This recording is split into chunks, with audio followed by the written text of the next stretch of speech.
welcome, man. It's your man, God of Johnson. We are back. Hope everybody is having a very good week. Hope you're having a very good start of your week, man. It is, it's been interesting. It's been interesting. Hopefully you have a good weekend. Hope you're enjoying summer and all that good stuff. We're back. Tonight's episode is really focused in on the college football upcoming season. We talked about this on Tuesday just a little bit, but we're going to go a little bit deeper into it. Do have a slight video. We're going to be talking about the college football playoffs, how it has been expanded, how it is going to kind of work for this upcoming season, and we're going to talk about the AP Top 25. Before we kind of get into that, talk about a little bit of NFL news that kind of came across the waiver wire over the past couple of days. Hey, the Atlanta Falcons. I want to give you guys kudos. Now, if you're a Falcons fan and you watched the show last season, I was kind of hard on the team, mainly because you had Desmond Ridder starting at quarterback. It is what it is. But Atlanta, with the addition of Kirk Cousins, had changed that situation on the offensive side of the ball and have made two key additions over this past week to bolster an already good defense. Namely bringing in Matthew Judon, outside linebacker from the New England Patriots, Pro Bowl player, formerly of the Baltimore Ravens. Bring him in for a third-round pick. Now, I would say this about trading him for a third-round pick. I think you could have got him for a little bit less than that. I think a third-round pick was a little too high. I think it was a little too rich for the deal. I understand it, you want to improve your pass rushing. That has been a problem for the Atlanta Falcons, especially over the last 4 to 5 years. Has not been able to generate a consistent pass rush. I mean, reason why they've been drafting pass rushers in the frequency they have in recent drafts. What's going on, beautiful? How you doing?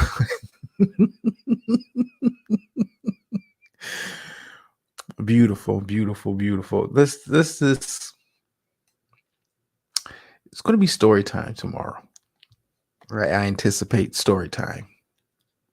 Should be a good story. Be sure to tune in for that. But appreciate you coming through the corporate spot. This is my bunker. But anyway, yes, the Atlanta Falcons, traded for Matthew Judon, third-round pick. I think you could have got him for a fifth-round pick, considering that you and the rest of the league knew that he wanted out of New England. New England was not willing to give him a new contract, give him a bump in pay, give him more financial security. So it was kind of out there that he wanted out. There's been some issues with him at the start of training camp, issues between him and new head coach Gerard Mayo. Beautiful. Well, this is it's the corporate space. I can speak a whole lot more for. Let me tell you something. It is some weird people that we associate with, and I mean weird. I'm just gonna leave it at that. It is some folks that's weird, touched, special. It is some weird people, and I'll talk about that more tomorrow. But let me get back into the show. I mean, weird. But they also bring in former Pro Bowl safety. Let me get back into the rhythm of the show. Former Pro Bowl safety from the Denver Broncos. Brother of a certain age, what's going on, good sir? Bring in former Pro Bowl safety from the Denver Broncos, Justin Simmons. Bring him over to bolster that secondary. And I'm gonna say this, we'll kind of get into that when I get closer to the season starting. Beautiful. Listen. You guys don't know the half of it. It's the corporate space. I'm gonna get into the rest of the show as far as like the college football. But I just had to say this to I like to call the people that's over in the corporate space the day ones. The ones that have rocked with me for a pretty long. Listen, when I tell you some weird people, I mean weird. And I don't think I allude to it a lot, but I don't think, some of y'all really understand how weird some of these people are on camera, and they're even weirder. It's even weirder off camera. Like weird. Like some of these folks,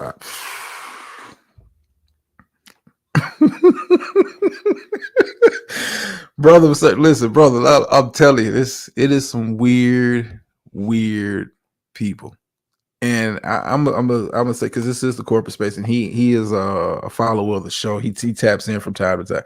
I had a conversation with TC about a year and a half ago. A year and a half ago, we had a conversation, and I won't get into the finer details of it, but we had a conversation. And he was like, dude, he was like, you really don't know how weird some of these people in this space really is until you start being vocal. And this is like a year and a half ago. Like, hey, Gator girl. It is so. He told me this about it. We had a conversation because it's certain people I fuck with, but we had a conversation. He said, "Man, it's just like you're gonna find out. It's some weird ass people, some strange people in this space." And I was like, "Yeah, I hear you, but listen, over the past 3 months, it's been real weird." But anyway, let me get into the man. What the fuck you crying about? Now, come on, Gator girl, you know better than that. I don't cry.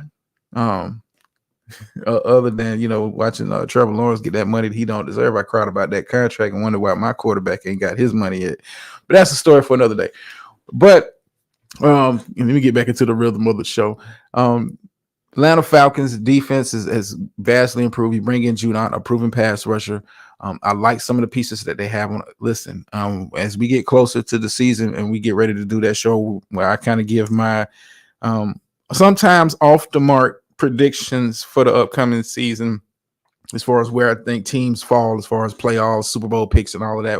As we get closer to that show, Atlanta has boosted their stock with the additions of Matthew Judon and especially with the addition of Justin Simmons on the back end. Atlanta has really kind of taken at all. I wouldn't say an all-in approach to where they're mortgaging their future, because it's still a very young team with a lot of very good young talent on both sides of the ball. But Atlanta is taking a very aggressive step to not only pushing for the division. Atlanta, if they'd have had a quarterback last year with the defense that they had, we could have been talking about them in the same vein we was talking about the Green Bay Packers towards the end of the season. Atlanta just, Desmond Ridder kind of got in the way of that, but they had a very good, very, very good defense last year. The defense got better, bringing a pass rusher, bringing a very good safety. The corners are going to be better. Some of this young talent along the defensive line. Listen, keep an eye on the Falcons. I always give you guys my sleeper picks coming into the season. I was one of the first, and Gator girl, you can't hate on this. You can't hate on this. I was one of the first to tell you guys about, hey, watch out for the Detroit Lions. Watch out for the Detroit Lions. I was one of the first. I'm telling you now, going into the season, Atlanta is a team to watch in the NFC. I'm telling you, when you look at the talent that they have in certain places, and if Kirk Cousins is able to take advantage of it, you have a special talent at the running back. I think he's going to be able to get a lot out of Kyle Pitts. I think Drake London is due for an improvement as far as his numbers are concerned. Now, I do have questions about the offensive line, but it's not horrible. It's not terrible. But Atlanta is a team that I'm going to be watching. It's going to be one of my sleeper picks for the NFC. I'm going to go ahead and put it out there now. I'm gonna go ahead and put that out there. That's one of my sleeper picks. So, Gator girl, you know that when I tell you a team I'm watching is a team on the potential rise. Atlanta was one of those teams this season. When you look at the rest of the division, we'll kind of get into that when we get more into closer to kickoff for the season. It may depending on what my schedule. Yeah, I got to do it next week. I got vacation time coming up. I got to do it next week. But Atlanta, I'm telling you, with Judon and Simmons, sneaky defense that was good last year improved. I'm just saying. But we're talking about here tonight. Main focus of tonight's episode: college football season is about to start. We're going to go over. I do have a short video to kind of explain the college football playoff expansion. As we have seen over the last few years, college football has had the playoff top four teams get put in.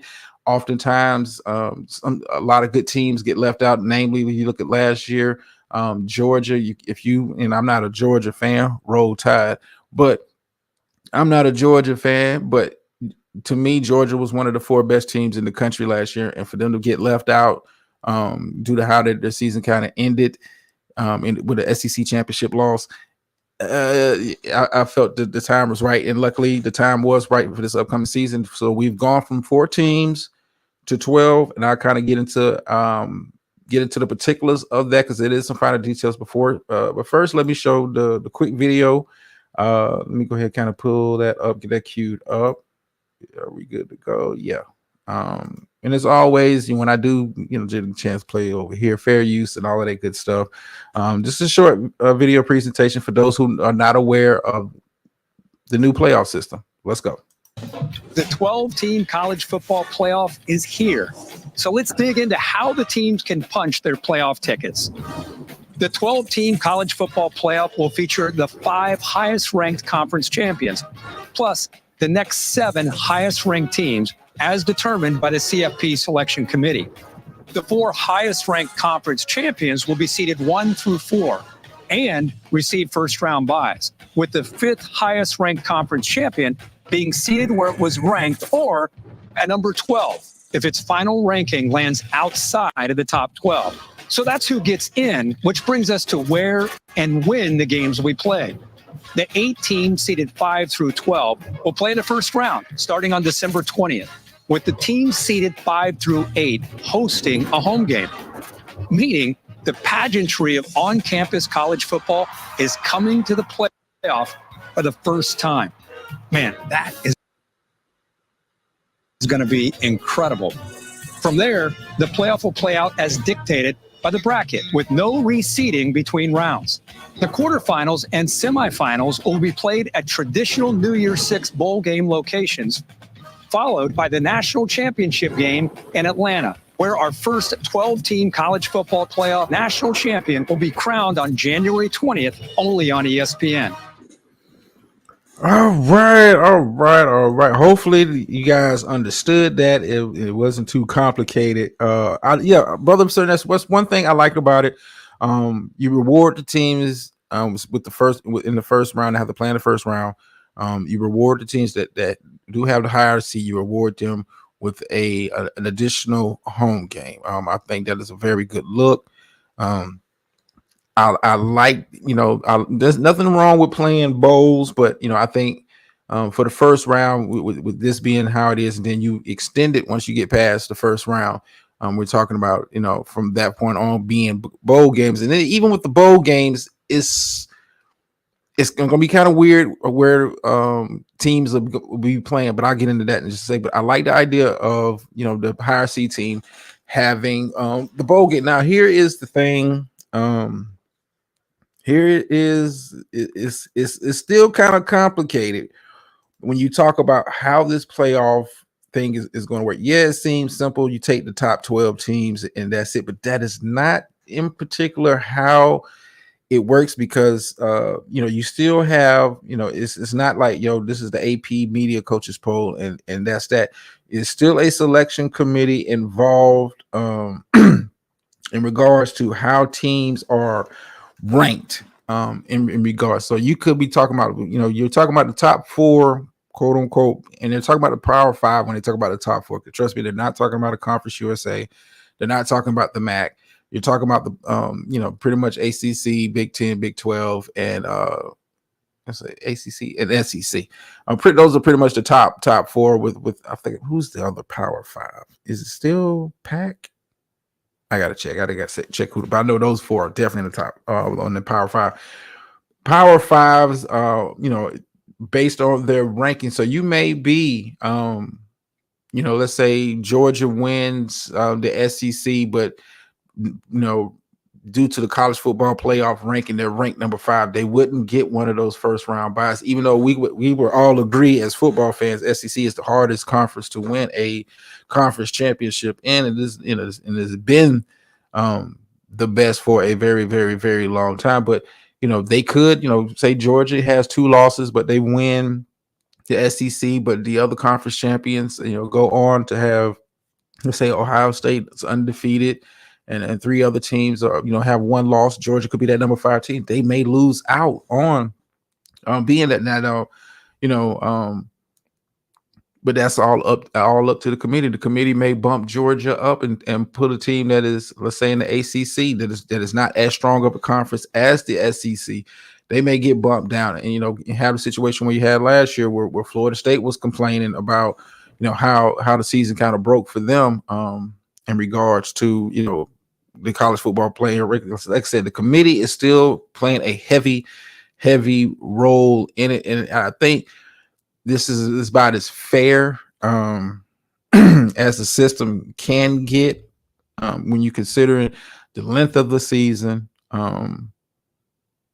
Adding an additional couple of games to the season, and we're talking about players' health, much like we talk about with the NFL as far as them extending games at the game. Most teams play on a typical college football season 12 to 13 games on average. Most of the power conferences play 12 to 13 games on average every year. Now you're talking about adding in additional games after the season. There might be a lot to ask of young players who are at that time still in the mindset.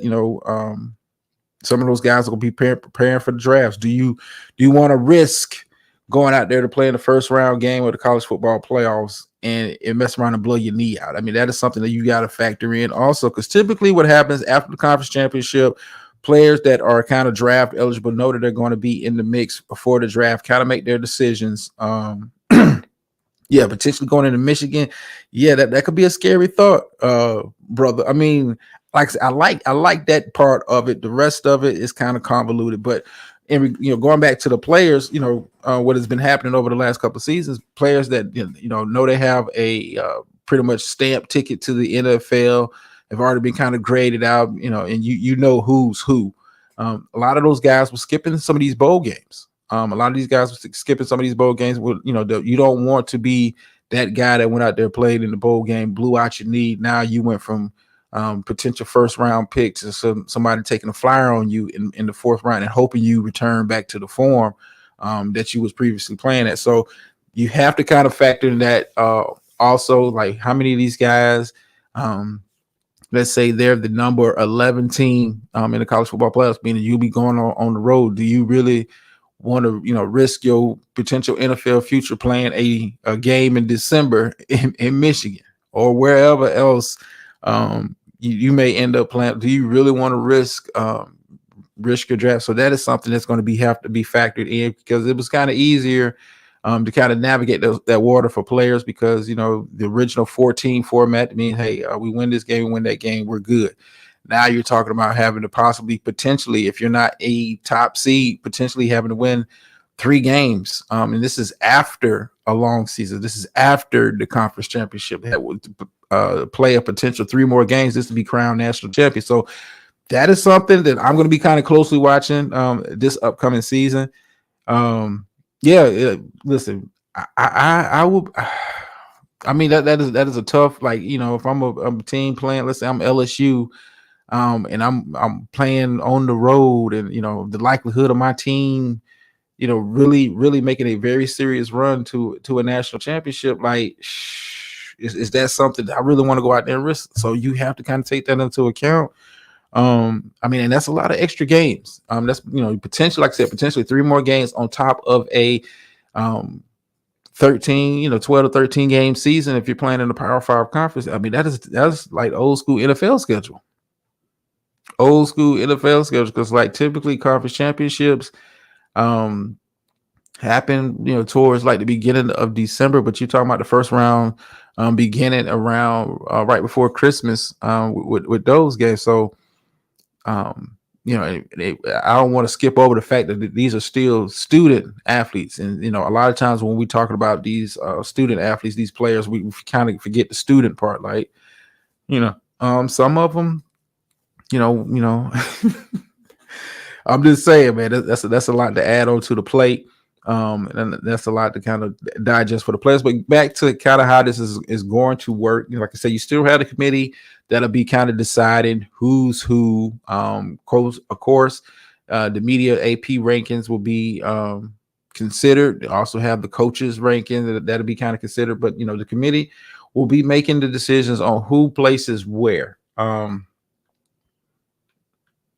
man, we'll see. We can go back over here. So the 8 teams that are seeded 5 through 12 will play the first round with the higher seeds hosting the lower seeds, either on campus or by the higher seeded institution. So, you know, they may choose to play somewhere else. I doubt that. If I'm a team that's got I'm the home team, I wanted to play in front of my home crowd. If nothing else, because it's like an additional bowl game, without being called a bowl game.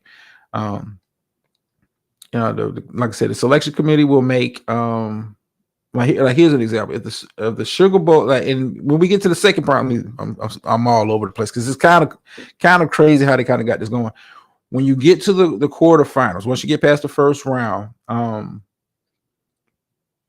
it's not necessarily say this team goes to this particular bowl. What is also taken into account your conference's history with that particular bowl, that relationship that they already have established, meaning kind of like, Big Ten is always like Big Ten, Pac-12 winner was always going to the Rose Bowl. Like SEC champion that wasn't playing for the national championship was like playing in like what was it? I think it's the Sugar Bowl. Like there was, it's those relationships, those bowls already have this. That's taken into account when we get past the first round of those home games. So you might see, let's say the Sugar Bowl is picked. Let's say the Sugar Bowl is picked for one of the quarterfinal games, and the SEC champion is ranked number 1, and the Big 12 champion is ranked number 3.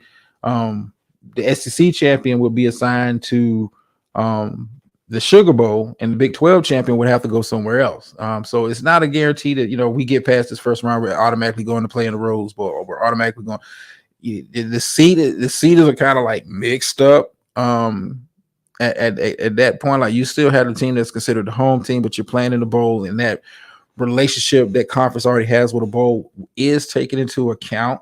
And it's going to be like that all the way into the national championship game, where whatever bowl is picked to play, and that's going to rotate also. Whatever bowl is picked where the national championship is going to be is going to, of course, have that game. But it is a I would say this is probably the best way to kind of do it when you consider some of the controversies we've had over the last couple seasons, as far as where teams being left out, teams being overlooked. Now, I still think you're going to have a team. You're going to have your top 12 that's going to be picked by the committee. You're going to have a team that's going to finish at number 13 and felt like they got overlooked. I think this gives teams that are in non-Power 5 conferences, the Conference USA's, the MACs, the American, gives them a better chance to possibly get in. I think they get in possibly as a lower seed. I think if you'd had this system in place last year, Georgia, who many felt was the best team in the country for the most part of the season, could have had an opportunity to defend their title. But we are here now. But now, like I said, I think this is probably the fairest you could possibly get it when you consider all things. Unless you're going to shorten the regular season, I think this is kind of like the happy medium. The happy medium. I do feel like you should reward the top 4 teams that are picked by the committee. I think you should reward them with how you doing, Dr. Nikki? I think you should reward them with a first round bye. I think you've kind of earned it, kind of like you would do it just about any other sport. Like the NFL does that. You have number 1 seed gets the first round bye. So I like that approach with it. Now, you like I said, you're going to have a bit of controversy because it's going to be that team that finished 13, that team that finished 14. They feel like they got overlooked because they didn't play in a stronger conference. So you're going to get a team that's going to come in and make it possibly at number 11 and number 12 that, by all accounts, record-wise, may not have a better record than that team that is number 13, but you're going to get that bump because you play in a Power 5 conference. I mean, it's just what it is. And when you kind of like look at the AP top 25 right now, it takes a while until you get to a team that is not considered what a a powerful, with the exception of Notre Dame, who is an independent. When you look at, and I'm gonna kind of go through the list here, look at the top 25. When I look at, um, I mean, it's really um, no teams that I see that's out of the Power Five, with the exception of Notre Dame, which is an independent. It is no teams that is out of the Power Five that is in the top 25 at the beginning of the season, so that they already have that uphill of a climb. Um, I'm curious to see how this kind of plays out. Are you going to get a situation where you have like a Boise State, get in, one of those David versus Goliath? Or are you going to have a Cinderella run? I'm not sure. I'm not sure. Um, but it makes for good theater. It makes for good theater. Like I said, I like it. And speaking of the top 25, let me kind of give you the top 10 and kind of my opinion on, are they too high? Are they too low? Is it just right? My thoughts on them for the upcoming season. Of course, you have 46 out of the, I think it's 62. Out of the 62 first place votes, they got 46 is University of Georgia. I'm not complaining. I'm not a Georgia fan. Roll goddamn Tide. Roll goddamn Tide. Roll Tide. I'm not a Georgia fan in the least bit, but when you look at the talent that this team has, you bring in a preseason favorite for preseason favorite for the Heisman and Carson Beck, and you, like I said, you look at the talent on this team. Yes, they lost a lot of talent during the draft, but Georgia is one of those programs that routinely, churns out NFL ready players. You have them, the Oregons, the Ohio States. Those one of those programs. So them losing talent in certain spots, trust me that they got top flight 4-star, 5-star recruits ready to step in and become difference makers on it. I think Georgia's going to have one of the better defenses. I'm not sure what they're going to look like offensively. You did lose some talent on that side of the ball. You do have some guys who's going to have to step up and prove. I think defensively they're going to be able to carry the team to the early stretches of the season. So I have no issue with Georgia being number one. When you look at the rest of the teams, Georgia has a very strong argument. Could have made the playoffs last year. In my opinion, was one of the 4 best teams in the country at the end of the season, even though they got passed over because, you lost in the championship game, and, it's only 4 spots and a whole lot of whining and crying. Yeah, girl, listen, man, F. Kirby, listen, I can hate the play all I want, man. I can't hate the game. I can't hate the game. Hell of a coach, hell of a thing he's done to kind of turn around Georgia's fortunes. But yeah, Georgia's number one coming into the season. Also receiving first place votes, you have Ohio State, who many feel is should be, they got 15 out of the 60 plus votes. Ohio State, I think, is going to have a very good season. I'm curious to see what the kind of offense looks like on the passing side of the ball when you lose a Marvin Harrison, but for whatever reason, and I don't know when this trend kind of started, Ohio State has turned into kind of like wide receiver U. When you look at the level of talent that they've had at the wide receiver position that has come in and played very well since coming to the league, you have Garrett Wilson, have Chris Olave, Marvin Harrison Jr. is projected to have a very good season. You had Jackson. I forgot how to say the dude's name, but he had a very good rookie year up there with the Seahawks last year. So this is turning to wide receiver U. They do return one of the best wide receivers in college football. Could have went pro.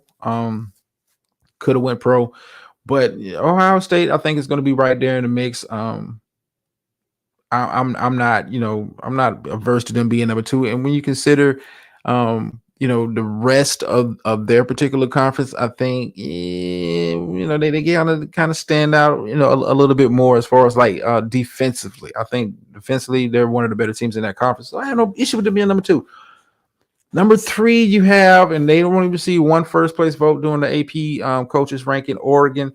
Oregon is always kind of a hard team to kind of pinpoint. They are moving into the new improved. I don't even know. It's like these super conferences but they're moving. Oregon is one of those teams. I know what I'm getting offensively. I kind of question what I'm getting on the defensive side of the ball, especially when we're talking about playing teams that know how to kind of move them, um, take advantage of the strength they have, on the in the trenches. I think Oregon is one of those teams is exciting to watch. It's a very fast paced offense. They can score with anybody, but can they make the defensive stops when you talking about playing some of those better, more disciplined teams, those more run heavy Michigan type teams? Are they can the Oregon Ducks team, and they, like I said, they've gotten better as far as the toughness thing in their battle in the trenches over the years, but can they really bang with the Ohio State? Can they really bang with the Georgias, the Alabama, some of these more historically tougher teams? I'm not sure. But I think if you try to turn it into a track meet against Oregon, I think that'll be a bad mistake. But they're ranked number 3. Have no issue with them being number 3. Now number 4, you have Texas, and I think Texas is going to have a very good team. I think they're going to have a very good year. I'm not sure if to me Texas comes in with a little bit more hype than a little bit. I don't know what it is. Maybe because they're moving over, playing with the real big dogs now. I like Texas, but I think it might be a rougher transition into the SEC play than you may think. I'm just saying. I'm just saying. I think Texas is definitely a top 10 team. Number 4, I'm not sure. I'm not sure now. And this teams in this top 10 that I really don't. I'm kind of iffy on. But I think Texas is a top 10 team. Top 4. Might be more hyped than a little bit. Speaking of, let's continue with finish out the top 5. Of course, you have Alabama, Roll Tide. I don't know how comfortable I am with Alabama being number 5. I think Alabama, with the talent that they do have on both sides of the ball, and they traditionally have on both sides of the ball, I have no issue with them being in the top 10. I'm not sure if I would have Bama at top 5. I think, this is going to be first year in a very long time that Nick Saban is not on the sidelines. It's going to be a bit of a kind of a transitional year. Like, are you still going to have the same kind of play style now that Nick Saban is not there? Because this team was really built on defense and really running the ball.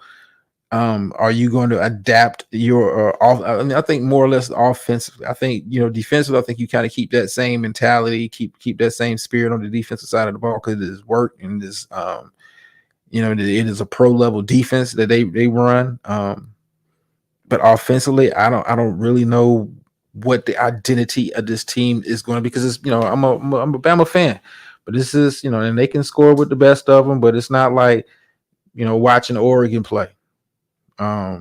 This is not watching SEC ball is a little bit different, but Alabama traditionally has not been one of those teams, and they've had top flight talent at receiver positions, but I'm not sure.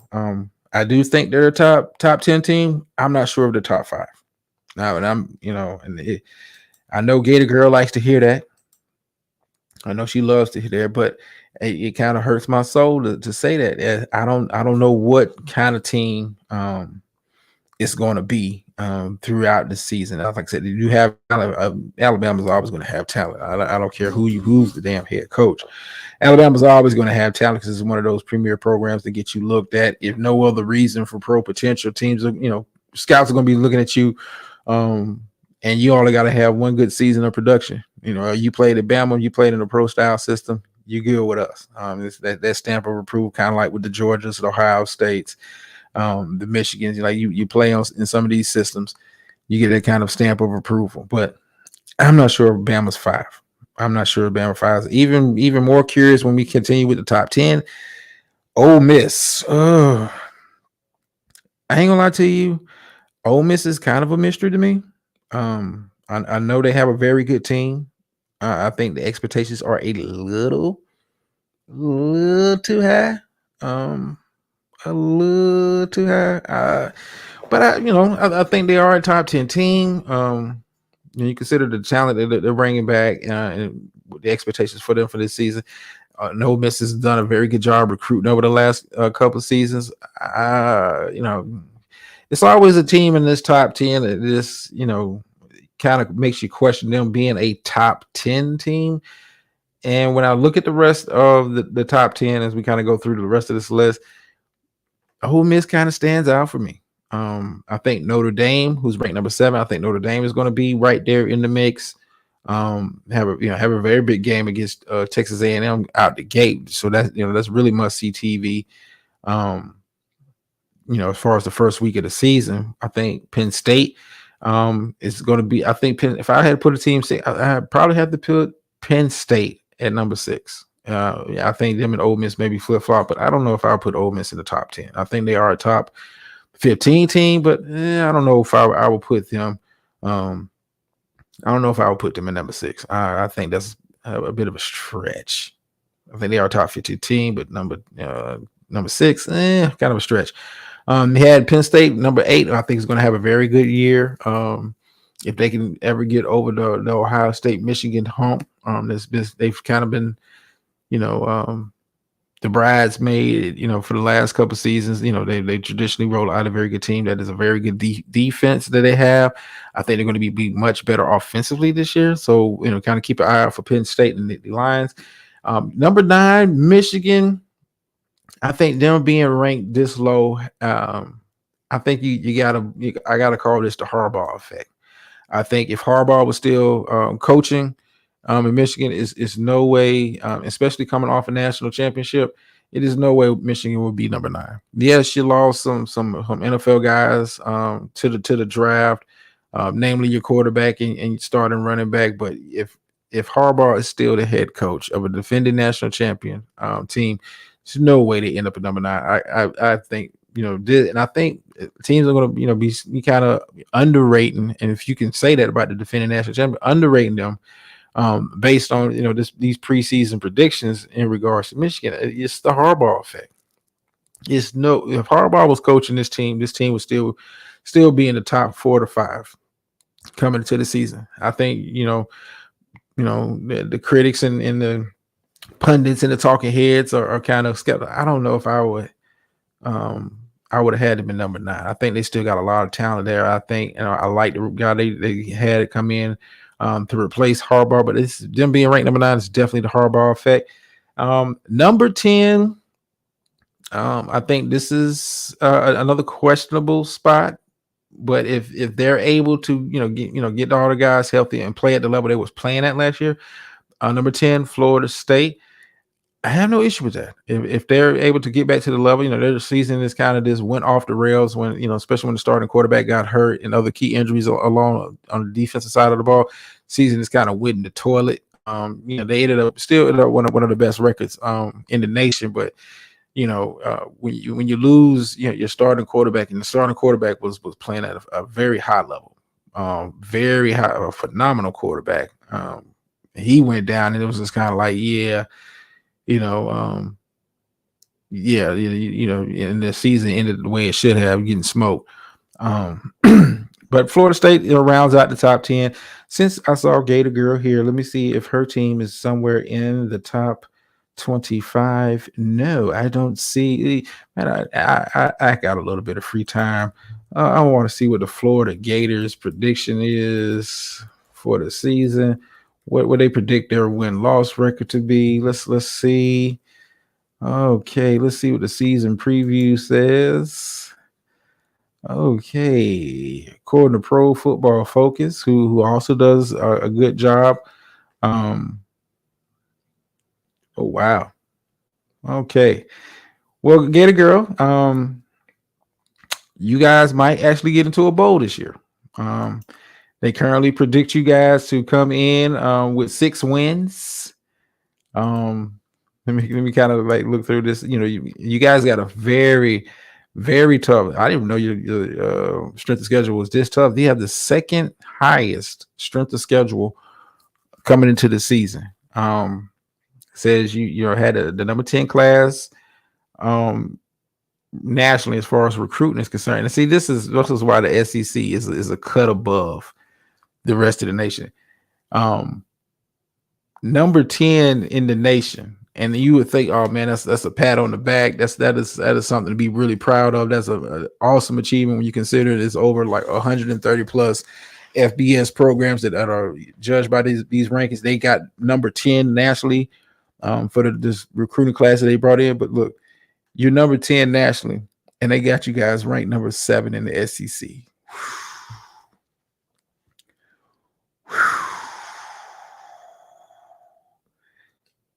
They saying, predicting this Kamar, depending on how some of these games break,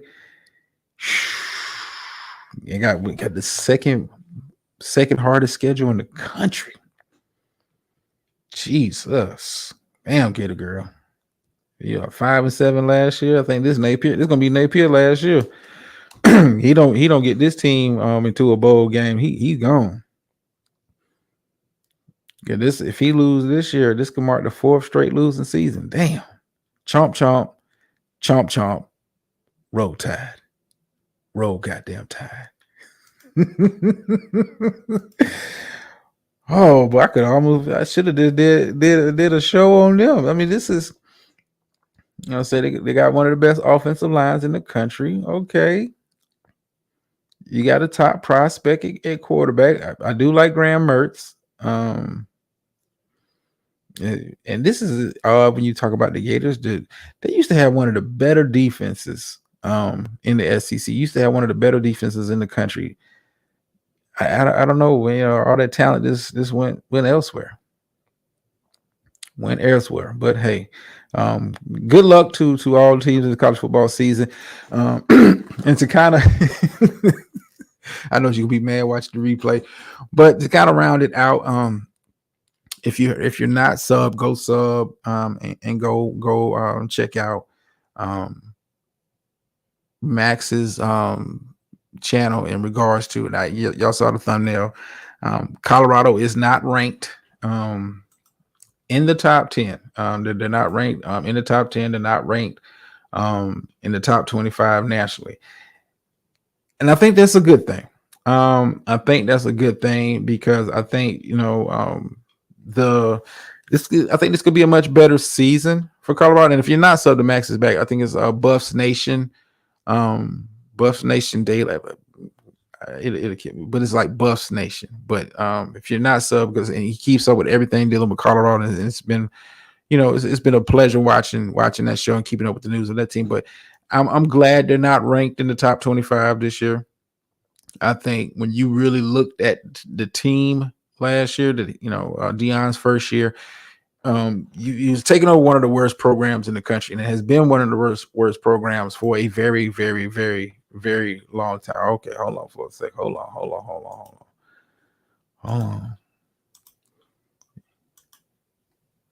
Oh, drop the link so we can solve. Okay, let me pull up Max's page real quick.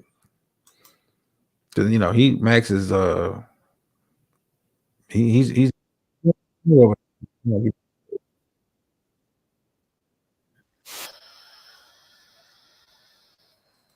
okay. I think it's Buffs Nation. Yeah, Buffs Nation Daily. But let me give y'all that link for that. Let me pull up the channel. Yeah, Max is in there. Here's like the crazy part of it. I watched Max grow this channel from the beginning of the last season the way he's at now. He's up to 12K subs. Put this into the chat. This is Max's Buff Nation. If you want to keep up with everything dealing with the University of Colorado, Deion Sanders and that stuff, go over there and check that out. Make sure. Hold on. Do I got to resub? Oh no, I'm already, because they be getting rid of a brother's channels. But yeah, Max is doing a hell of a job over there. It's where I'm trying to get to with mine slowly but surely. He puts in a lot more work with it than I do, but Max is doing. I'm looking at some of his popular videos. 125K, 64K. Max is doing this shit over there. And kudos to Max. He's niche down. I don't want to niche down that far. He's niche down to this one team. But he's been keeping up with the Deion Sanders saga, even from the time he was at Jackson State. So go over there and check out some of his stuff over there. Real good stuff. But in regards to the upcoming season, and how many bots? No. Listen. He has. I've been to a couple of live streams. Now, if he has bots, he's doing a very good job of disguising it. But when he does his live streams, it's a nice, healthy crowd there, watching and really interacting. And you can tell these people are really following the team, following the journey. They're not just there on the BS. But it is a very he's doing well over there. Like I said, he niched down way more than I wanted. I did not want to do a channel with strictly. Excuse me. I didn't want to do a channel strictly with just Dallas Cowboys. I could have did that, but to me, they kind of, I like talking about a lot of different teams, a lot of different sports. So that wasn't my get down. But he's doing his thing. But back to Colorado, I'm glad they're not top 25 this year. I'm glad they're not top 25 this year. No need to have that added pressure of being a ranked team. Let's just think about it, and we talked about this going into the season last year. Colorado was a bad program that Deion was taking over. You brought in some of your dogs from Jackson State, but the team was this bad, talent wise. For Colorado to really be on that level where we're talking about them in top 25 conversation on a consistent basis, I think you got to give Deion at least a 3 to 4 year cycle. He's got to be able to have a couple of recruiting classes under his belt before you really kind of, and that's with just any coach. I think it was unfair to think, Deion was going to come to be the coach and Colorado was going to be a good team. No. And what you saw last year, teams getting hyped up to play them, and Colorado really wasn't a good team. Had a bad offensive line, defensively, had some bright spots, but wasn't a good team. So I think you give Deion. I'm not even going to be critical of him this year, because give him about at least two recruiting cycles, and then you can kind of gauge where the program is headed. And we'll kind of do. But I'm glad they're not top 25. No need to have that undue pressure. You're already going to be every team on your schedule, whether they want to admit it or not. You're going to be every team Super Bowl. Because it's going to be talked about. If you blow them out, it's going to be talked about. If it's the prime effect, man. It's the prime effect. So good luck to them. I hope Prime has a very good season. I'm expecting big things from Shador this year. Travis Hunter, potential first round picks in the upcoming draft. Will Travis Hunter finally pick a position? I forgot what the bet was. How long did I say he was going to stay there? I've been on a bit of a winning streak, and if I said it, it typically comes to pass. Ain't that right? I know he's somewhere listening to clouds on the replay. Ain't that right, Speakeasy? Appreciate you for coming through on paying off your debt to the Oracle. But I gotta remember, I be making all kind of bets in all kind of places. Yeah, I gotta recall. But yeah, I think next season, after next season, you can really have a true gauge on Deion's potential success at the University of Colorado as far as the recruiting is. You let him get some guys in there from his recruiting classes, and then you can kind of get an identity of what the program is going to be about. So on that note, I've been talking way too long tonight. Way too long. I gotta save my voice. We may do a show tomorrow. I'm still trying to kind of work on some material for that particular show. We may do a show tomorrow. And of course, probably one of the most anticipated shows in my time for me one of the most anticipated shows. I mean, the clouds will be heavy. The clouds will be heavy. Ooh, yeah, yeah. I think no. Listen, I still think they'll give him that long. I still think they'll give him that long. Because hell, they had a down season last year, but hell, it was an improvement on what they was doing before. I think they give as long as he wants to stay there, 3 to 4 years to build a program. Yeah, I think they give him that long to build. I think that if you get even if he has a Florida Gator season, they end up with a 5-7 record. The dude is Colorado really in a position to be like, yeah, we're gonna move on to a better coach. Like you guys ain't been in the national conversation since what? Cordell Stewart was the goddamn quarterback. Rashawn Salam was the runner. Like you guys ain't been in the national mix. Players ain't top flight players ain't been looking at you guys as a possible destination for college football. Let's stop the cap.